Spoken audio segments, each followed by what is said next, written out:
the mimic method. Is it any good? Would I recommend it? I have been getting a few comments asking me about the mimic method. The first time I heard about it, I had no idea what it was. I had to check it out. And I've been listening to the mimic method video channel for a while, for a few days.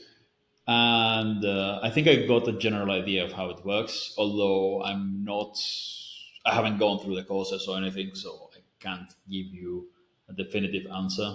And there are some things that I still ignore about it, but more on that later. But what I have to say for now is that I like the concept. I like the fact that he treats learning a language like learning any other physical skill.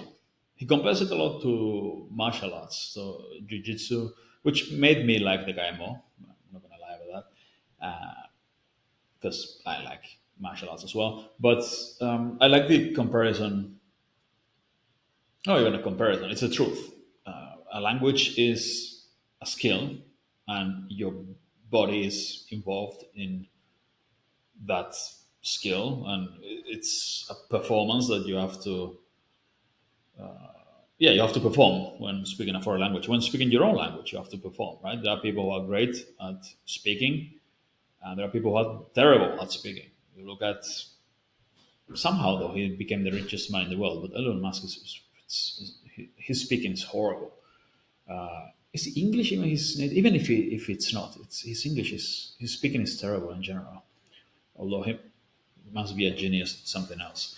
But yeah, there are people who are usually people who are really bad at speaking. They don't go very far in life. There are some exceptions, of course, but there are people who are terrible at speaking in their own language.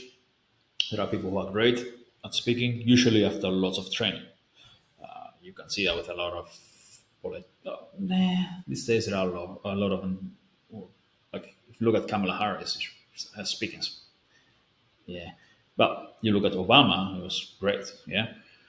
Um, but, but anyway, I'm starting to I'm starting to digress. So speaking is a skill that can be trained, and it's a physical skill. Your mouth is involved.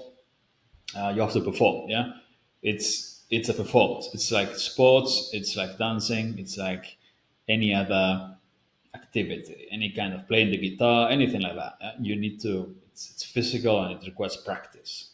And the guy is 100. The mimic method guy is 100% correct in that. And this is something that often most people don't talk about in the language learning sphere. It's mostly input this, input that, more input, acquire the language. The reality of it is, no amount of acquiring the language through input will make you speak fast and fluently and with good pronunciation if you haven't been working on your speaking skills. Yeah. And this is something I really like about the mimic method because, yeah, it focuses on speaking. Yeah, how to speak better, faster, not necessarily faster, but usually better is faster when you're learning, when you're starting to learn more smoothly and more fluently and more. What's the word he uses? Flow? Yeah, I think flow is the word he uses. That's the concept I like. That you should feel comfortable when speaking and not hesitate. You form sentences using connected speech and you try to sound as much as possible like a native speaker. All that stuff is great and it's an excellent approach to language learning.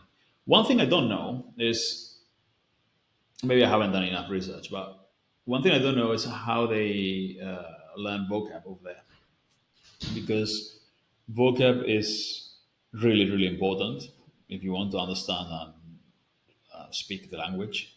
Even if your knowledge of the language's pronunciation is excellent, and your pronunciation is excellent when you speak and when you understand, when you're listening, you understand as well. With if you don't know the words, It doesn't matter how good your pronunciation is because you will not be able to understand, right? So I don't know how exactly they learn the vocabulary that they need that you need to use when speaking. I guess if you do lots, and I mean lots of listening and repeating, lots of drills, you are learning vocabulary and also grammar by doing that. So I guess, or maybe they just have conversations afterwards, or just input. I don't know what they do for vocabulary. That's the only thing and I'm not saying this as not necessarily saying that the system is bad for learning vocab. I'm just saying that I'm not sure how they learn vocab. When it comes to speaking and listening comprehension and pronunciation, fluency, in general, it's very good. I think from what I've seen, obviously I haven't tried it, but it looks very good. They do focus a lot on sounds, a lot of very technical stuff about sounds that I wouldn't do myself because it's just for me it's complicated. It's just not for me, but it's too complicated to use with people who are not that much into languages, but they want to learn a language fast. But it's all going in the right direction, right? Even if they explain you a bunch of technical stuff, as long as you doing the right exercises to learn pronunciation, and yeah, it's solid. I like it. I like what I see. It's definitely way better than all the usual stuff that I get asked about. Just watch 3,000 hours of videos. No, that's a waste of time. If instead of 3,000 hours of dreaming Spanish videos, you do 30 hours of listening and repeating drills, really deliberate practice, focused, your speaking will already be better. Yeah, it's speaking is way better than as long as it's deliberate and you're not just winging it and doing.